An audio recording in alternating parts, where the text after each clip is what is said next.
Bom dia a todas e bom dia a todos. É um prazer estar aqui para que nós possamos conversar mais uma vez sobre Espiritismo. Como estavam comentando aqui os amigos, vemos aqui alguns rostinhos que estavam aqui ontem, né?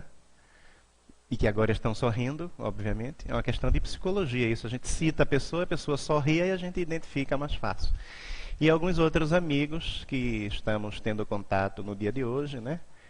Pessoas de todas as idades, gente jovem, gente muito jovem, né? Nos braços da mamãe aqui. E a gente vai dialogar hoje sobre um tema a respeito do qual falta muita reflexão no nosso dia a dia, que é sobre a morte na família. A gente costuma dizer que a gente se educa para a vida, mas nesse processo de educação para a vida, esquecemos-nos de nos educar para a morte. Começa pelo fato de que o mundo contemporâneo, centrado na experimentação desenfreada do prazer, que a gente chama de hedonismo, centrado na ideia do consumo de produtos e serviços, também de forma desenfreada, que a gente chama de consumismo, acaba por tentar encobrir um fatalismo, encobrir uma realidade que é inerente à própria vida, que é o fenômeno da morte. Então a ideia é, nós não precisamos nos preocupar com o destino da nossa trajetória existencial. Nós precisamos apenas nos preocupar com o agora, com o viver o momento. E ao viver o momento, ao viver o agora, nós estaremos consumindo de forma desbragada e enriquecendo cada vez mais aquelas empresas que disponibilizam produtos e serviços que fazem a dinâmica desse mundo controlado pelo mercado, controlado pelo capital. Então nós perdemos o sentido da vida. E o sentido da vida está em aproveitar os momentos e em perceber para onde é que nós estamos rumando na trajetória da nossa permanência sobre a crosta planetária. Nós rumamos para abandonar o corpo físico e retornarmos ao mundo espiritual. Daí, com essa ideia de que nós precisamos apenas ter prazer e consumir, que é o que é imposto pelo capital, pelo mundo consumista, começa com a ideia de que o que é projetado é a juventude. Ser jovem é que é bom. Essa história de ser velho já passou. Usa-se uma expressão que eu considero absurda, né? Ridícula, que é para encobrir a ideia de que o envelhecimento virá para todos aqueles que não morrerem precocemente, que é o conceito de melhor idade. Quando, do ponto de vista da gerontologia e da geriatria, que são áreas que estudam o envelhecimento, as doenças do envelhecimento, o conceito cronológico, dentro da ideia do ciclo vital, é terceira idade. Primeira, segunda, terceira, porque é uma questão de faixa etária. E hoje a gente já está dialogando sobre a quarta idade, que as pessoas estão passando dos 90 anos muito facilmente. Então a melhor idade é uma forma, é um eufemismo, né, para atrair, inclusive, pessoas para serviços e produtos que são disponibilizados para indivíduos que já estão na fase idosa. Esse conceito de pessoa idosa eu considero mais adequado. Aqui no Brasil a gente tem a Política Nacional da Pessoa Idosa, que é uma política pública destinada a indivíduos que estão na terceira idade. Mas tem gente que tem essa dificuldade com o envelhecimento. Começa a ver um cabelo branco a mais ou a menos, fica achando que é o fim do mundo, que prefere cortar a cabeça para que ninguém veja seu cabelo branco. E o envelhecimento virá para todos aqueles que não desencarnarem precocemente. Então, pensar na morte, pensar no envelhecimento é algo que deve estar na pauta de todo mundo, inclusive dos mais jovens.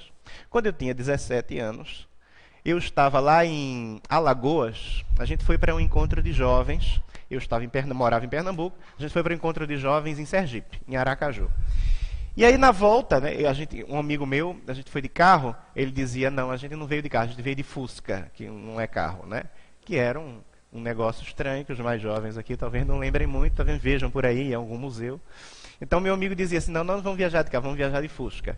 Então a gente foi de Fusca de Recife para Aracaju e voltou de Aracaju para Recife. Quando passamos em Alagoas, um lugar muito bonito, uma praia bem conhecida chamada Barra de São Miguel, o meu amigo, que estava com sono, cochilou. E nós saímos da estrada, e eu tive uma das experiências mais fortes da minha vida. O carro tombou, saiu da estrada e desceu por um barranco de uns 10 ou 15 metros de profundidade. Eu me lembro até hoje, porque eu olhava, estava do banco de trás, eu olhava pelo para-brisa e foi a primeira vez que eu vi o mundo ficar torto na minha frente, assim, o mundo ficava torto na minha frente. Quando o carro parou a 1 metro de uma vala enorme, que se tem caído, o carro iria capotar. E talvez algum de nós morrêssemos e eu não estivesse aqui falando para vocês. Mas o carro parou a 1 metro da vala. Eu saí do carro, as pernas tremiam mais do que vara verde, 17 anos, e aí eu vi a morte de perto. Então, em geral, o jovem não pensa que vai desencarnar. As pessoas, de uma maneira geral, mas principalmente o jovem. E o mundo vende essa ideia de que nós seremos forever young, né? Para sempre jovens, o que não é verdade. Então, tudo é uma questão de meta. Qual era a minha meta quando eu era adolescente e frequentava o centro espírita, que eu frequento desde que nasci? Minha mãe já era espírita quando eu era jovem. Agora ela é uma jovem de 70 anos. Mas quando ela era jovem de 20 e poucos, de 18, já frequentava a juventude. E eu cresci na doutrina espírita, né? Como diria um amigo meu que também cresceu na doutrina espírita, todo o meu imaginário, as minhas estruturas cognitivas, afetivas, psicológicas, foram moldadas por essa percepção espírita da realidade. E eu já frequentava grupo jovem desde 14 anos. E eu tinha como meta na minha vida, eu queria fazer o que eu estou fazendo agora. Desde que eu era jovem, eu vi os palestrantes, eu já vi o Orson, que naquela época já tinha 60 anos de idade. Quando eu era adolescente, eu vi assim, eu quero ser como ele um dia. Então eu vi os palestrantes e disse, nossa, mas eu quero ser educador. Eu digo que quero ser professor, desde que eu tinha 7 e 8 anos de idade. Obviamente que isso deve significar uma experiência de educador em outras encarnações. Então, eu tinha como meta, na época que eu era jovem, envelhecer com sabedoria. Essa era a minha meta. Então, tudo é uma questão de meta. Se a pessoa tem como meta viver o prazer exaustivamente, o envelhecimento e a morte são profundamente dolorosos. Se a pessoa tem como meta trafegar na vida, aproveitando as experiências boas e más para o seu crescimento e chegar ao porto final, na conclusão do seu estágio na Terra, com a consciência tranquila de que fez o melhor possível pelo seu bem-estar integral, espiritual e pela felicidade daqueles que estão ao seu redor, a consciência tranquila ao final da vida dessa tarefa cumprida será a meta a ser alcançada para que nós, no mundo espiritual, possamos obter a palma da vitória por ter trafegado na Terra e feito aquilo que era o nosso compromisso evolutivo. Então, tudo depende de qual é a meta que a gente tem. Quanto mais eu envelheço, mais sábio eu fico. Se Deus me der saúde mental, eu vou ler mais livros, digerir mais informações sobre a realidade, entrar em contato com as pessoas com mais frequência, ter uma amostragem maior do que a alma humana, e eu chegarei aos 90 anos de idade, como Divaldo Franco, se Deus quiser, que Divaldo seja abençoado e complete 100, eu chegarei muito mais sábio do que agora, como eu disse ontem, e todos sabem, que eu tenho anos de idade. Não é? Não ouviu? Eu tenho anos de idade. Então, tudo é uma questão de qual é a meta que a gente estabelece na vida. Daí, educação para a morte. Pensar na morte. Nossa, Luiz, isso não parece muito macabro? Não. Pensar na morte significa pensar na vida, saber para onde é que a gente vai. Porque um fato que talvez pareça assustador para nós é que ela pode chegar a qualquer momento. Alguém ouviu falar aqui de um palestrante espírita que desencarnou dando uma entrevista para a Boa Nova, né? A TV da Boa Nova, vocês viram? Dando uma entrevista. Daqui a pouco ele disse assim para o Jeter, né? Jeter, eu estou sumindo. Está no YouTube. E desencarnou dando entrevista. Pode chegar a qualquer momento. E aí o Jeter falou, né, que ficou muito feliz, porque para eles foi uma honra ter um trabalhador do bem que desencarnou ali naquele ambiente. Divaldo Franco fala num evento que é a Semana Espírita de Vitória da Conquista, no interior da Bahia, e num dos vídeos que eu estava vendo de palestra dele, ele disse, eu gostaria de homenagear um amigo nosso que desencarnou no dia de hoje, nesse clima espiritual psíquico que se estabelece em Feira de Santana durante uma semana da Semana Espírita de Vitória da Conquista. Certamente uma subida honra de desencarnar num clima como esse, desencarnar num congresso espírita. Pode parecer um pouco chocante e provocar um corre-corre para as pessoas que não esperavam aquela desencarnação. Mas para quem desencarna, um clima como esse é maravilhoso. Então eu desejo para vocês uma boa morte, uma desencarnação extraordinária para todos vocês, como para mim também. É uma coisa bonita de se dizer para quem se ama. Então hoje, quando vocês saírem aqui do centro, que abraçarem os seus amigos, as almas queridas, abrace e diga: ô fulano, uma boa morte para você. É uma questão de amor, de carinho pelas pessoas. Vai deixar uma péssima morte, tem uma morte dolorida, horrível, péssima para você. Que, aliás, dolorida não é horrível, de qualquer forma vai ser bom para a nossa evolução. Cada um é que sabe, né?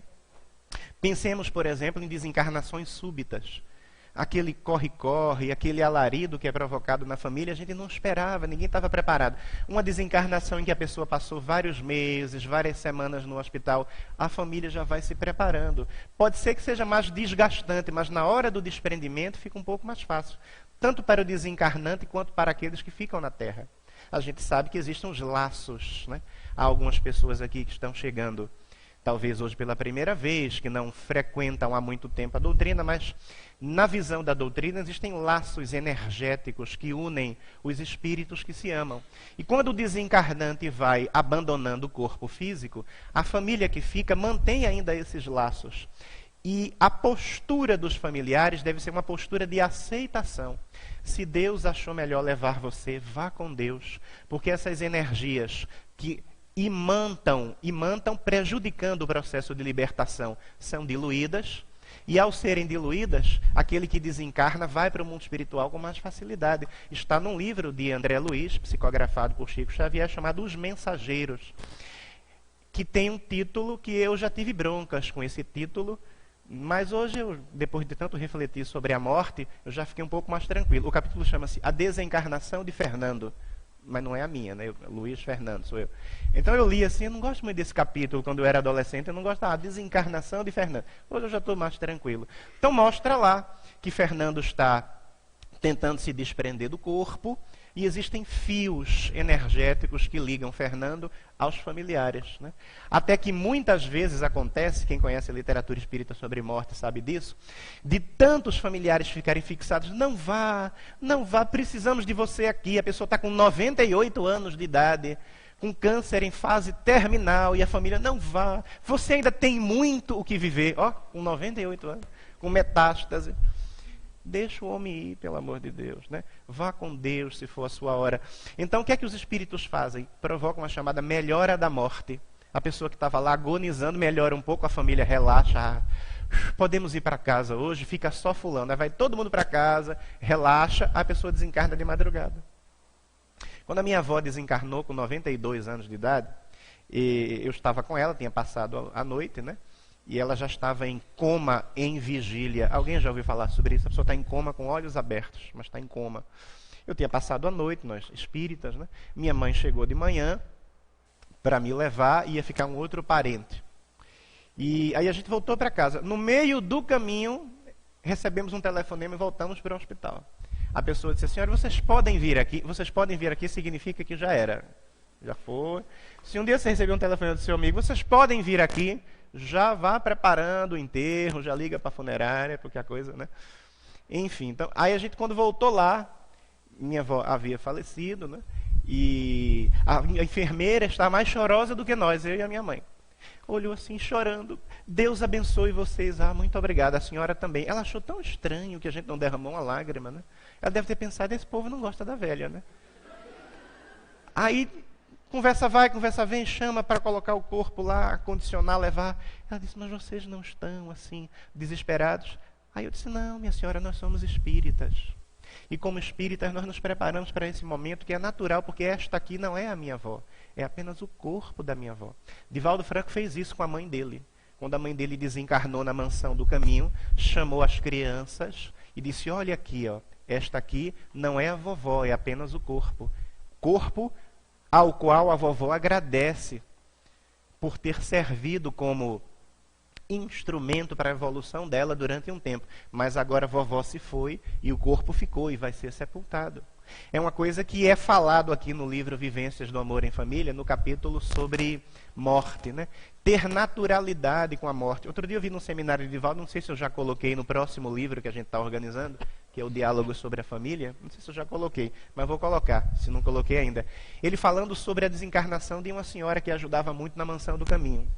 Uma senhora muito querida, mas já estava bastante idosa. Divaldo foi fazer o sepultamento, puxou pela alça do caixão, o coveiro disse, não, seu Divaldo, não pode o quê? Não pode puxar pela alça que fica do lado dos pés, tem que puxar pela alça que fica do lado da cabeça. Tem um negócio assim, né? Umas coisas assim, uns mitos. Não, vai de qualquer jeito. Acabar com esses mitos. Tem que ser assim, tem que ser assado, tem que ter tal ritual. O que interessa para o desencarnante é o sentimento. Puxa pela alça que você quiser, contanto que na hora do velório, que é importante para que haja aquilo que na psicologia a gente chama de elaboração do luto. O que é elaborar psicologicamente? É assimilar um fato que a gente viveu, é digerir, é refletir sobre ele para integrá-lo na consciência, para que ele não nos perturbe. Isso se chama elaborar. Então a pessoa desencarnou, precisa elaborar o luto, precisa trabalhar, assimilar aquele processo de afastamento temporário do ser querido, porque depois a gente desencarna também e um dia vai reencontrá-lo. Então, a elaboração do luto precisa ser realizada e para isso o velório é importante. Então, mais importante do que o lado do caixão pelo qual se puxa é um sentimento de respeito pelo espírito, é não contar anedota na hora do sepultamento, na hora do velório, porque a gente vê gente dando risadinha, conversando se fulano vai ser preso, se não vai ser, a corrupção do Brasil. Não.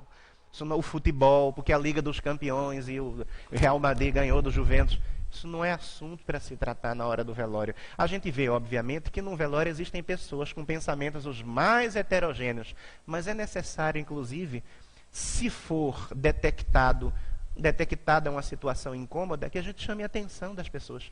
Por favor, meus amigos, aqui é um lugar de respeito para aquele que se vai. Por gentileza, não contem anedotas, não fiquem rindo aqui. Olha o respeito com os familiares. Eu já fiz isso no velório uma vez. Então isso é muito mais importante do que o lado do caixão que se pega, qual é a cor do caixão, qual é o tipo de flores, se as flores são assim, se as flores são assado. E muitas vezes as pessoas das funerárias nem respeitam o sentimento. Eu já vi algumas vezes, eles contratam menininhos que no meio da confusão, para pegarem aquela guirlanda de flores e levarem de volta. Você compra e não leva o produto na hora do sepultamento. Eles levam de novo para vender várias vezes a mesma guirlanda de flores. Olha que coisa. O mesmo conjunto de flores, a mesma coroa de flores. Então é necessário que a gente se eduque para a morte, pensando qual é a finalidade da vida, pensando que tudo é transitório e nós precisamos estar preparados para essas situações. Algo que marca muito o ser humano é aquilo que está aqui no livro do Divaldo Franco, no capítulo sobre a morte da família, que é a morte de crianças e jovens. Algo que é bastante doloroso, né? Toda vez que a gente vê uma mãe ou um pai cujo filho desencarnou, a expressão que é muito corrente é: perdi meu filho, perdi o ser querido. E Divaldo comenta: a expressão perder alguém sempre me choca, porque a gente não perde pessoas. A gente perde anel, perde bolsa, perde relógio. Pessoas não se perdem. Pessoas desencarnam, fazem a grande viagem que nós também iremos fazer um dia. Claro que é doloroso, mas a gente precisa mudar a nossa paisagem mental em relação ao fenômeno da desencarnação. Mas claro que é doloroso. Nenhum pai, nenhuma mãe pensa em sepultar o filho. Ele imagina que pela ordem natural das coisas, o ciclo biológico, ele vai ser sepultado. E aí Divaldo cita o caso da jovem Eloá, lá em Santo André, que muita gente lembra que ficou em cárcere privado, sendo presa pelo seu ex-namorado, uma situação complexa, uma menina muito jovem que começou a namorar um rapaz vários anos mais velho. Alguns acham que foi negligência da família, que não deveria ter autorizado. Conhecer melhor que era o rapaz, que era alguém portador de transtorno mental severo, e que não conseguiu se ajustar, aceitar o fim do relacionamento. Coloca a jovem em cárcere privado e no final desfere um tiro que atravessa o cérebro de Eloá. Ela tem morte cerebral e a família toma uma decisão muito bonita, que é a decisão da doação de órgãos. Vou falar sobre ela daqui a pouco. Ela doou os órgãos, e os órgãos salvaram muitas outras vidas e muitas outras pessoas, inclusive jovens, da mesma faixa etária que ela. Uma situação muito bonita. Alguém poderia perguntar, ela teria que desencarnar nessa situação? A gente pensa assim, quando a desencarnação não depende do desencarnante, ele não buscou uma situação na qual ele se viu diante de um risco e acabou desencarnando, então não dependeu dela, desta pessoa. Agora, se ela busca a situação, ela bebe, ela arruma uma briga numa casa noturna, marca para tirar as diferenças fora da casa noturna, quando ambos saírem, vai lá, entra então num litígio, entra num combate e é ferida de morte e desencarna, ela buscou a desencarnação, ela é suicida inconsciente. Agora, quando ela não busca essa situação, ela não é suicida inconsciente. É porque tinha que desencarnar. Algo que é fortuito, um acidente de carro, que não foi provocado pela negligência do motorista, pela imperícia do motorista, pela imprudência do motorista. Ele não buscou, então a desencarnação estava programada. Ou você vai, vou colocar uma situação que nos parece bem fortuita para isso ficar claro. A pessoa vai passando por uma obra e de repente cai um tijolo, bate na cabeça e a pessoa desencarna. Ela não buscou aquilo. Aquilo estava programado. Agora, pode ser que o indivíduo acabe contribuindo com a sua desencarnação. O suicídio inconsciente, vou dar um exemplo bem claro que está no livro Nas Fronteiras da Loucura, psicografado por Divaldo Franco e ditado pelo espírito Manuel Filomeno de Miranda. O livro fala sobre o carnaval carioca. Processos de obsessão no carnaval carioca. Tem todos os carnavais, mas o carnaval carioca é uma coisa especial por causa do sambódromo, aquela coisa toda que já tem muitas décadas. E Divaldo vai falar Filomeno de Miranda vai falar de uma jovem que estava no carnaval carioca com seu namorado e de repente um grupo de jovens atormentados passam a seguir aquele casal, porque um daqueles jovens do grupo acabou se interessando por aquela jovem do casal, achando muito bonita, e começou a soltar gracinhas para ela, dizendo que queria namorar, dizendo que queria que ela fosse dele. Ela ficou bastante irritada e começou a responder às gracinhas. Então ele dizendo, vem para cá, deixa esse aí, ele não vale nada, fica aqui comigo, né? Eu que quero você é muito bonita. E ela respondendo às gracinhas, imagina, você nunca vai me ter, você é o quê? Você é um lixo, é isso, é aquilo. E começou a soltar gracinha, soltar gracinha.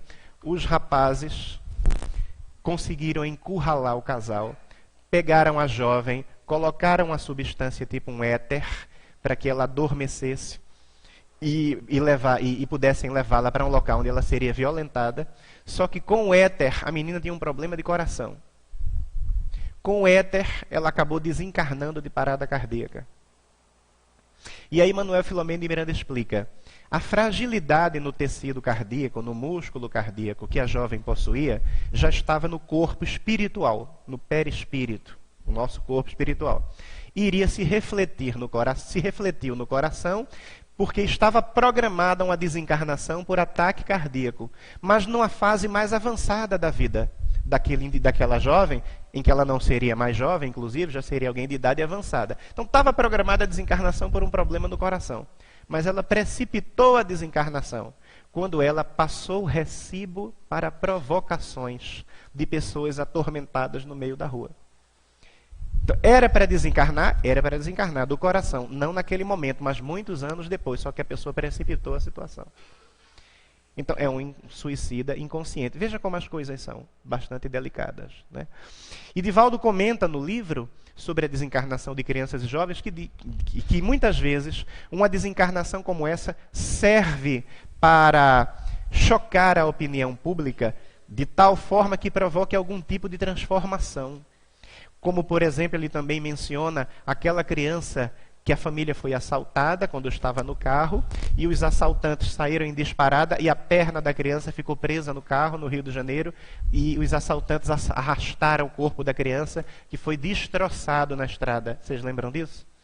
E muitas vezes isso é para impactar a sociedade, para chamar a atenção para a violência, chamar a atenção para a vulnerabilidade social, para a miséria, para que os poderosos do mundo não sejam egoístas em querer o lucro em detrimento da qualidade de vida daqueles que estão em estratos socioeconômicos menos privilegiados, em camadas da sociedade mais vulneráveis. Então, chamar a atenção para a ideia de que não adianta ter muito lucro se não existe paz social, porque o seu filho, que mora em um condomínio fechado de São Paulo, vai sair do condomínio fechado, vai ao centro da cidade, vai ser assassinado por alguém que se tornou violento para tomar, através da agressão, aquilo que a sociedade lhe tomou pela impiedade.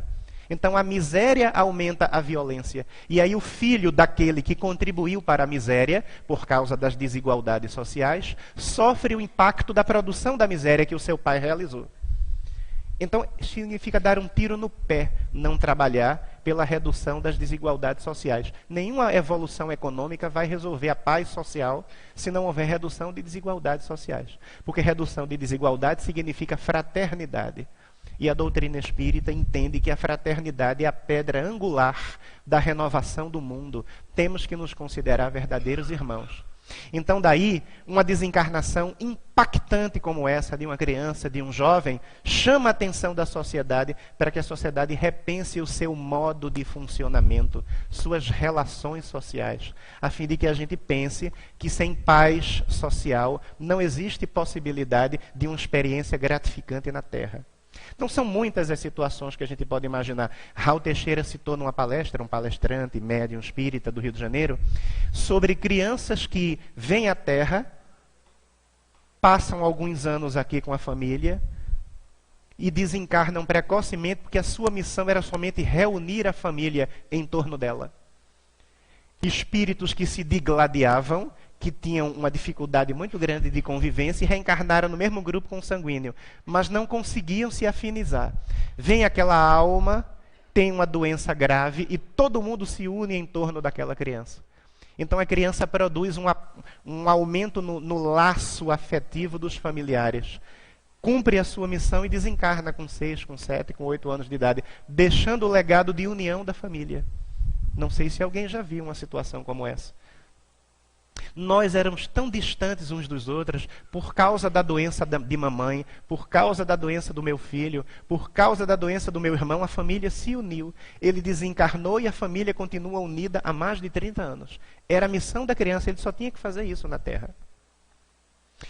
Eu mencionei numa palestra que eu fiz aqui em Araraquara, sexta-feira, sobre o livro As Mil Faces da Realidade Espiritual, de um autor chamado Hermínio Miranda. Ele vai contar a respeito de um espírito com quem ele dialogou na reunião mediúnica, que era uma mulher que havia praticado 8 abortos.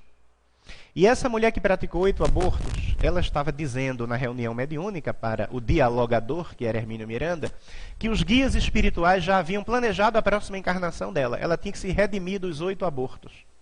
Ela ia reencarnar numa família de 9 irmãos. Ela seria a irmã mais velha. Depois dela viriam os 8 que ela abortou.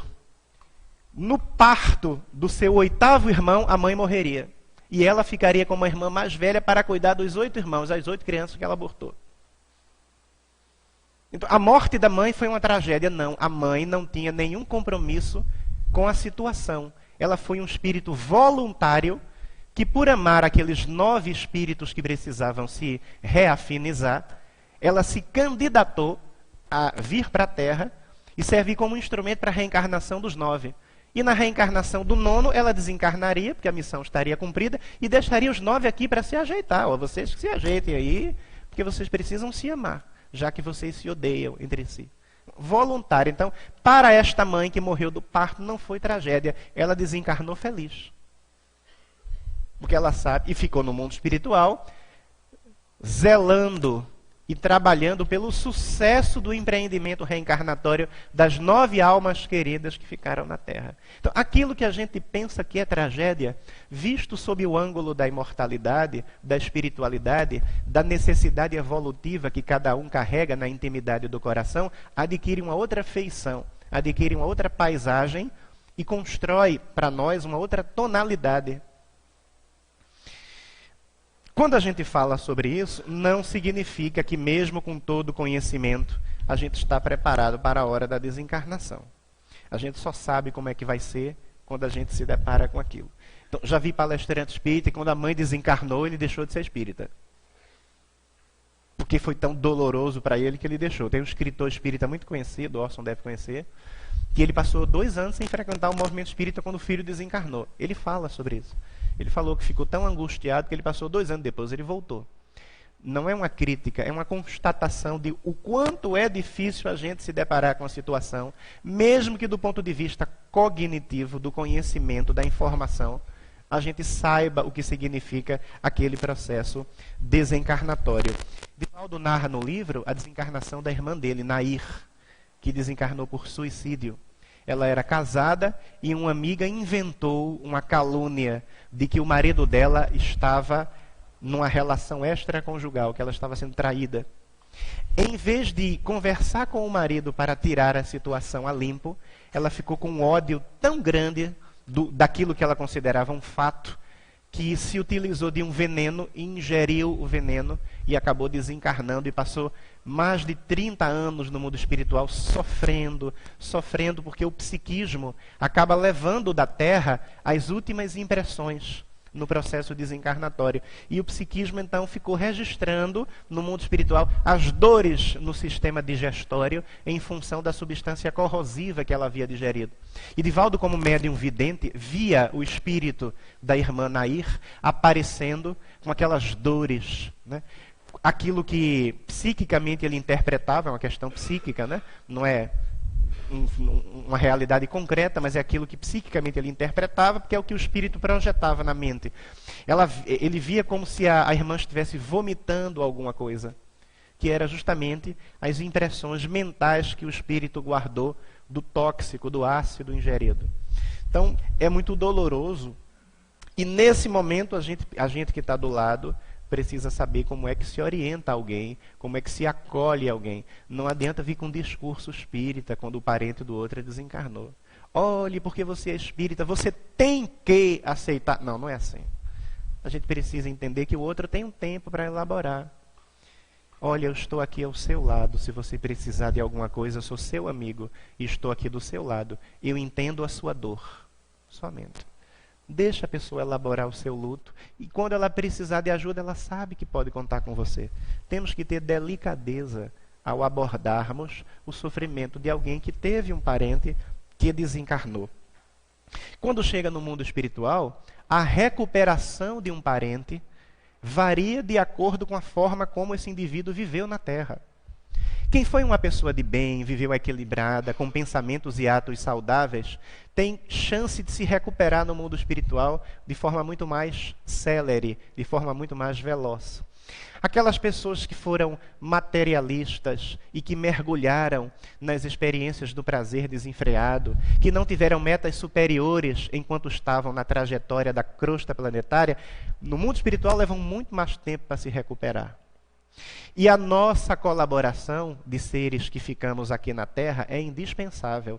As preces por aqueles que desencarnaram, agradecendo por ter convivido com eles enquanto eles estavam aqui conosco.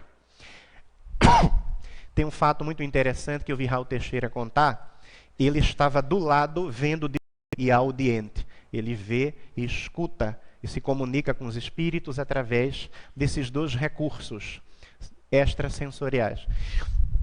O seu filho está aqui do meu lado, minha senhora. Ele pede que eu lhe dê um recado. Que a senhora, pelo amor de Deus, não faça mais o que a senhora faz todo dia depois do almoço. Ela achou a coisa mais estranha. Meu Deus, o que será que eu faço? Ela pensou, mas o que é que eu faço, Divaldo? A senhora tem que saber. O que é que a senhora faz todo dia? Ele pediu, pelo amor de Deus, que a senhora não faça nunca mais.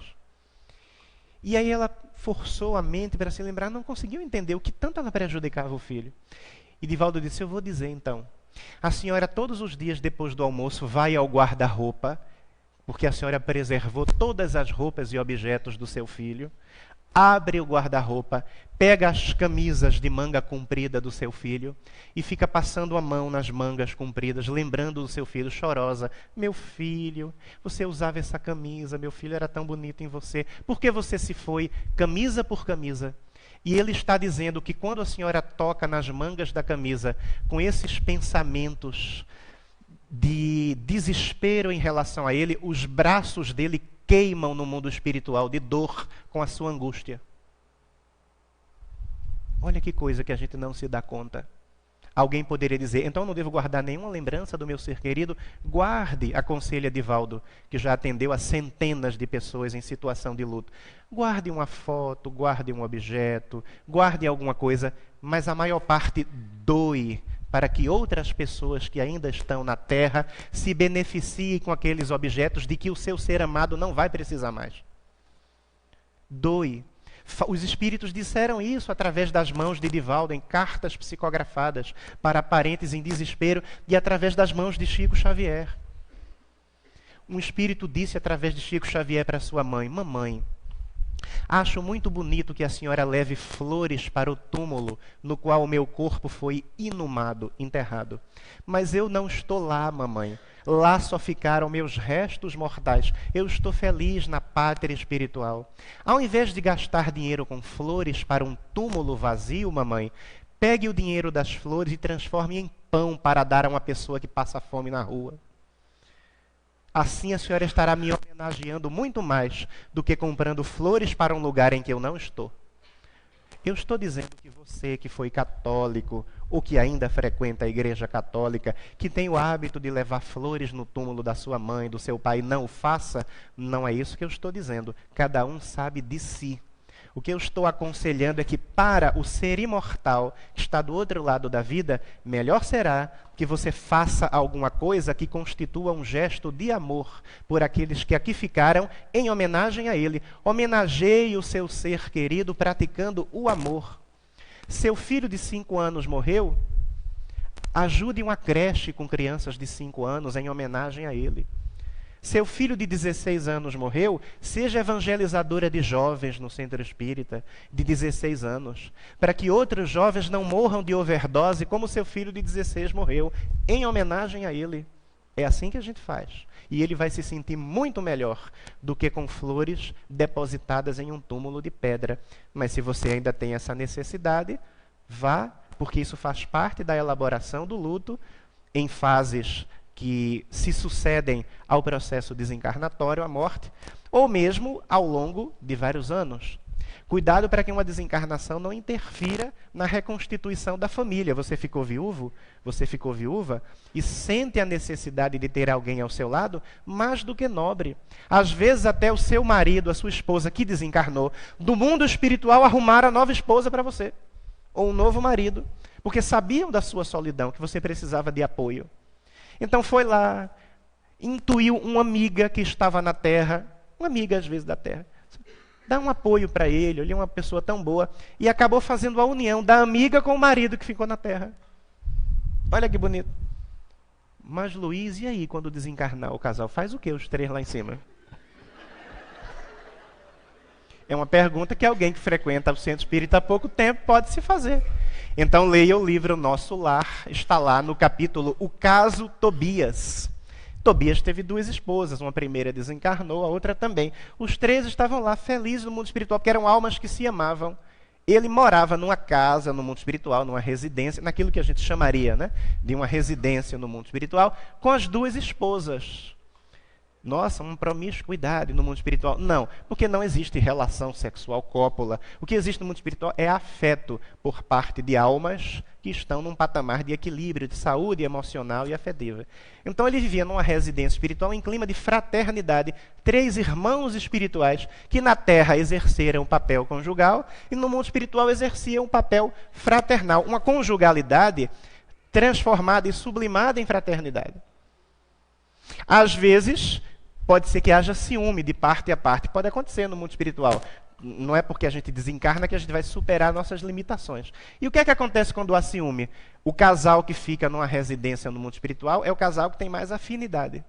Aqueles que têm mais afinidade ficam, outro que tem menos afinidade e mais dificuldade pode ficar numa outra residência espiritual. Porque o mais importante é a fraternidade. O mais importante é o amor. Então daí é necessário que a gente pense como é que a gente vai fazer para lidar com essa situação. Paciente terminal. Pode aplicar passe no paciente? Pode. Fazer evangelho no lar com o paciente terminal. A ciência que estuda a morte e o morrer chama-se tanatologia, que foi bastante impulsionada por uma psiquiatra norte-americana chamada Elizabeth Kubler-Ross. Elizabeth Kubler-Ross escreveu vários livros sobre a morte e o morrer, a roda da vida, onde ela vai falar sobre a desencarnação. E ela fala que tem 4 fases quando o indivíduo tem a notícia de que está em fase terminal com a doença. Primeira fase é a negação. Não, eu não vou morrer, doutor, esse diagnóstico está errado. Faça de novo. Negação. Depois da negação vem a revolta. Mas não é possível que eu vá morrer, ficar revoltado com Deus.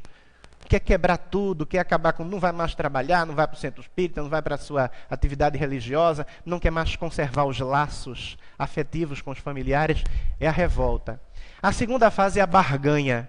Oh Deus, já que eu vou morrer assim, mas me ajude, faça eu sobreviver um pouco mais, eu vou criar uma instituição para ajudar, não sei o que e tal. Eu vou revolucionar, eu vou virar presidente do Brasil, eu vou fazer o Brasil ficar melhor. A pessoa promete mundos e fundos para que Deus conserve a vida. É a barganha, que é barganhar com Deus.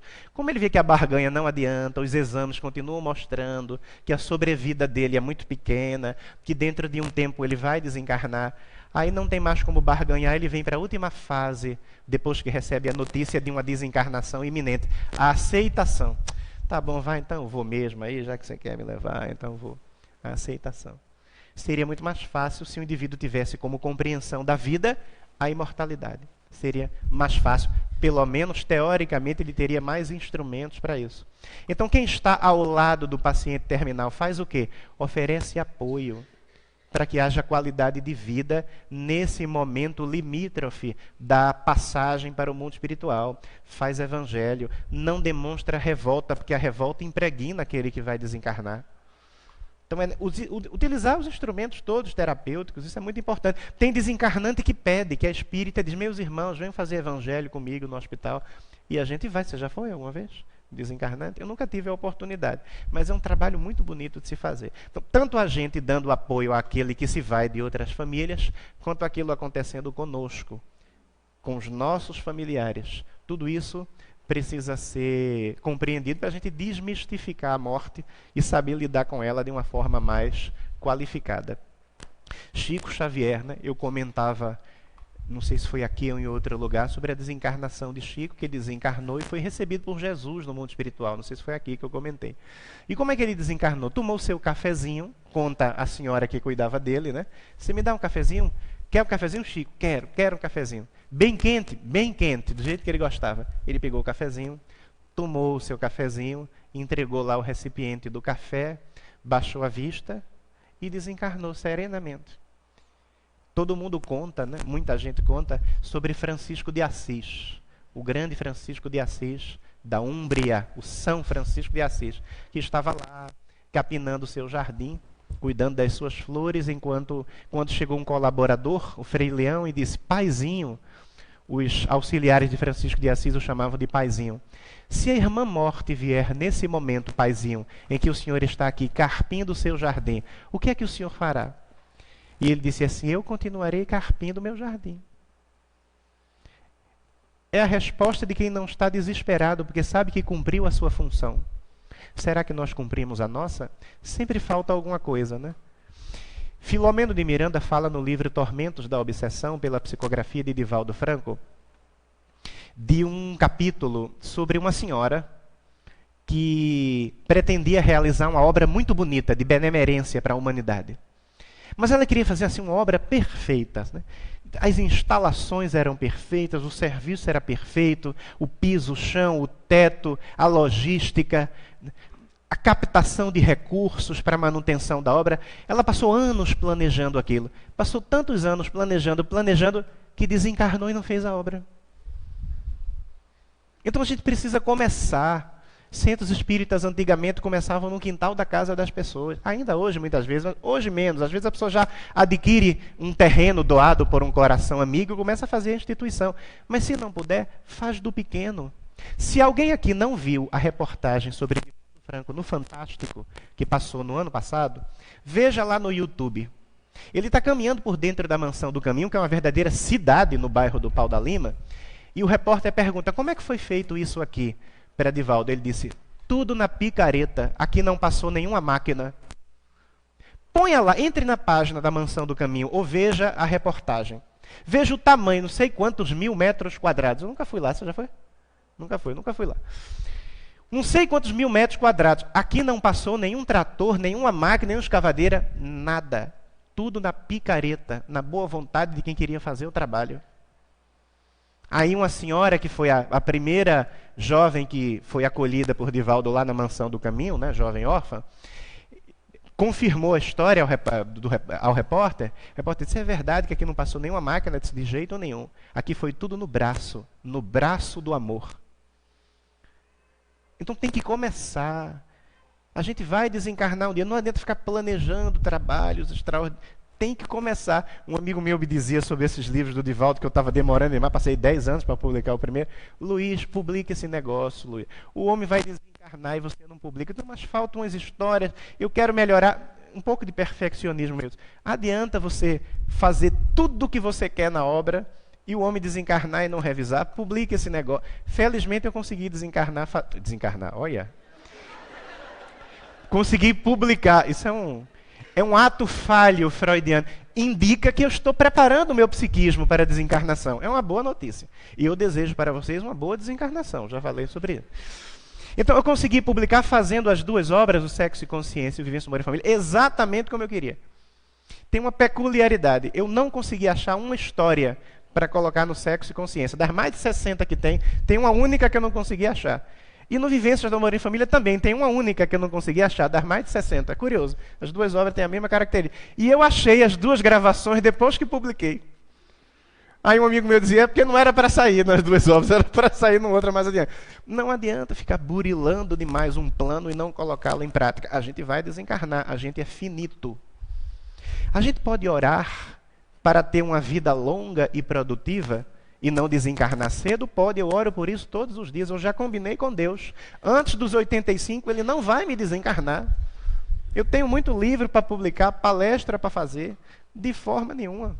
Então, colocar isso no psiquismo, eu quero ter uma vida longa e produtiva, pode ser que no seu planejamento reencarnatório haja uma programação para desencarnar com 60 anos, no auge da adolescência. Vocês estão aqui.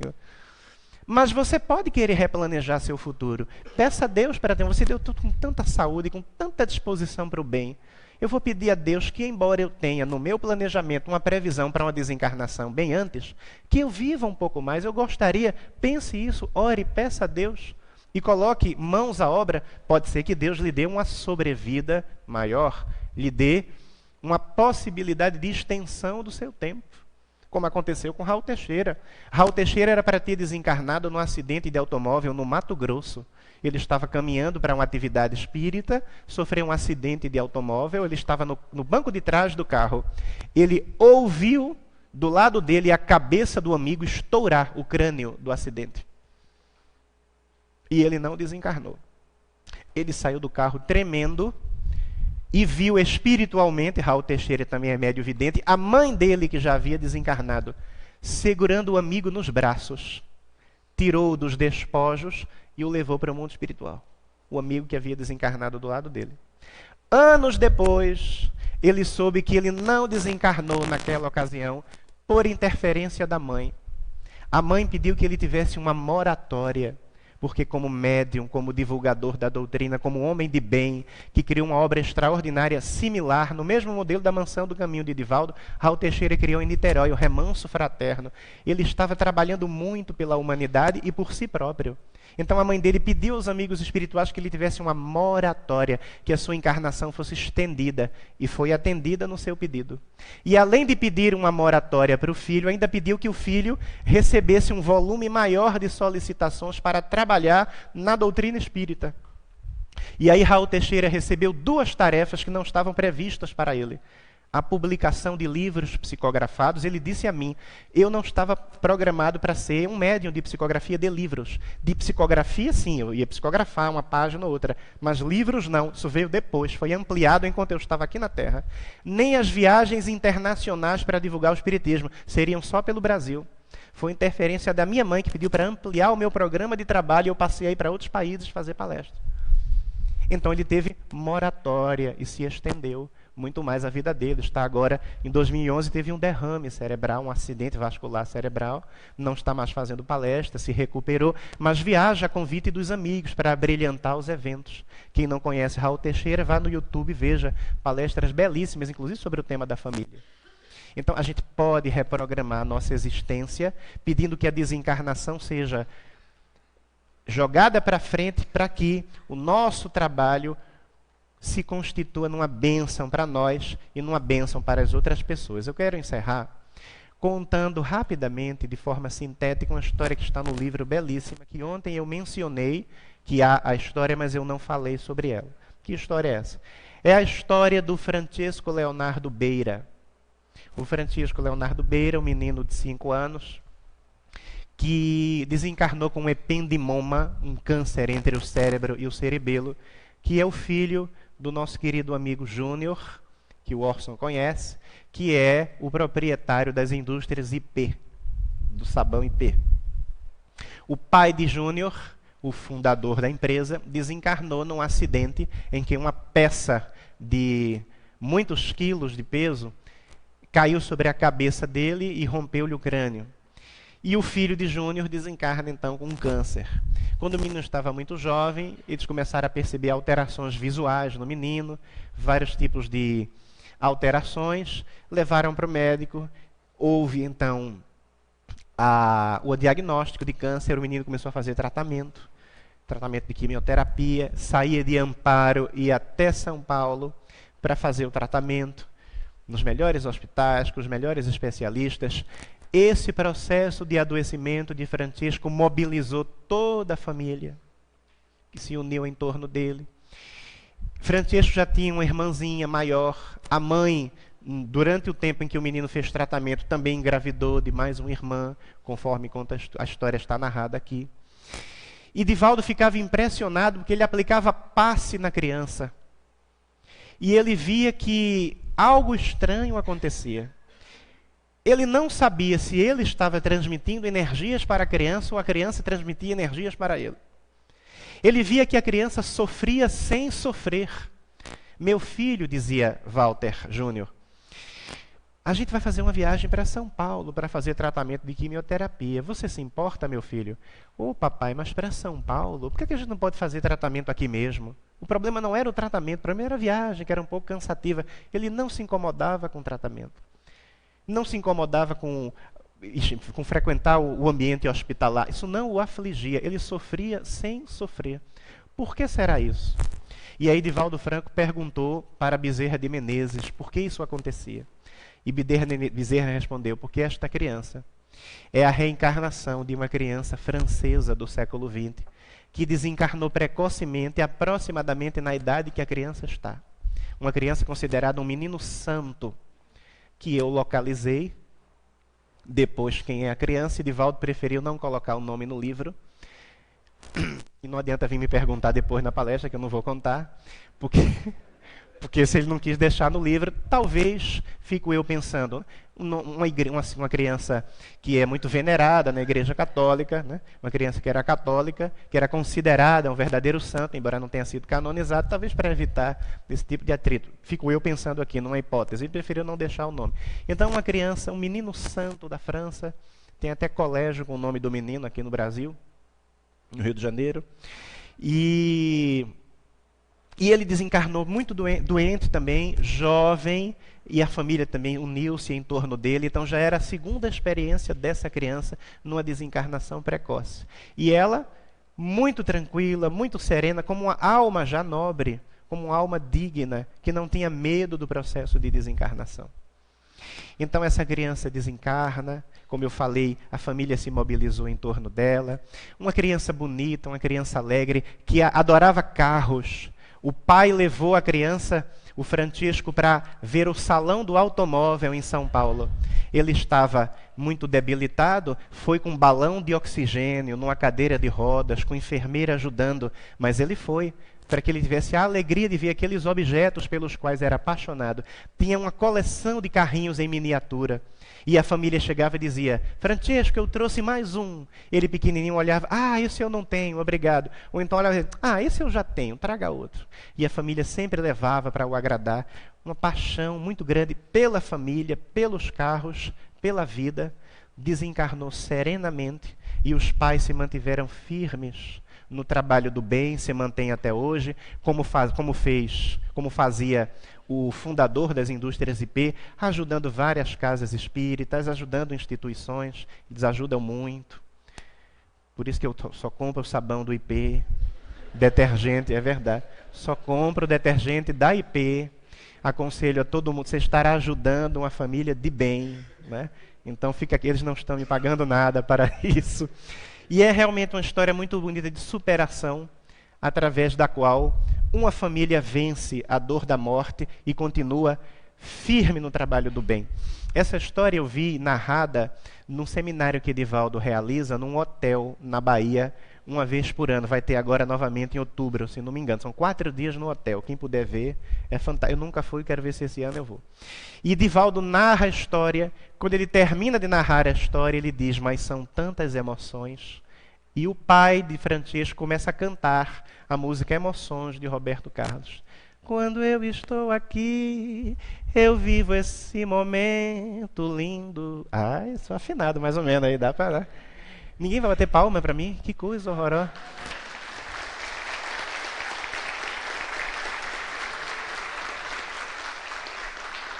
A gente se esforça tanto, mas tudo bem. Então, ele canta essa música, né? Quando ele termina de cantar a música, Divaldo toma o microfone, porque Divaldo, o nome do livro, do capítulo é Francesco Leonardo Beira, A Trajetória de um Anjo. Porque Divaldo vai dizendo no livro que ele é um verdadeiro anjo, menino, né? Todo anjo tem uma paixão, e a paixão de Francesco era os carros. Ele vai falando, este anjo sofria sem sofrer. Quando o pai dele termina de cantar, muita gente não sabia de quem se tratava, Divaldo retoma o microfone e diz: gostaria de dizer à plateia que o pai do anjo é este rapaz que acabou de cantar a música de Roberto Carlos. A plateia vai abaixo. Quem não estava chorando já começa a chorar, porque é uma demonstração de resignação muito grande. E Divaldo vai além. E a mãe do anjo foi aquela que cantou com o coral na noite de ontem. A plateia, a maioria não sabia. Muito bonito. Então, quem teve a experiência de ver o seu ente querido partir, entenda que através do amor e através da firme convicção do reencontro, logo mais, você poderá adquirir forças para continuar na batalha da evolução na Terra, na conquista da felicidade, porque tudo na vida é transitório. Nós estamos aqui de passagem e retornaremos à pátria verdadeira, que é o mundo espiritual. E para que esse retorno seja coroado com as flores da vitória, é necessário que cada um de nós faça aquilo que nos cabe. A consciência tranquila do dever cumprido é a verdadeira tábua de salvação de todos nós, é a condecoração que todos nós na batalha da vida precisamos adquirir. Que Deus nos abençoe. Eu agradeço a oportunidade de estar aqui com mulheres, com homens, com senhoras, com senhores, com jovens. E eu espero ter uma outra oportunidade no futuro de vir aqui dialogar mais com vocês, queridos irmãos da cidade de Matão e de outras cidades aqui adjacentes. Obrigado pela atenção e até a próxima oportunidade.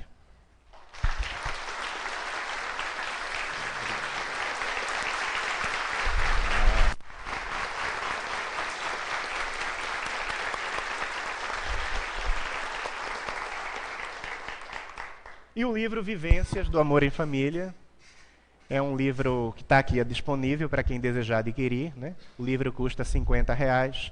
Toda a renda do livro é revertida para a Mansão do Caminho, a obra de Divaldo Franco.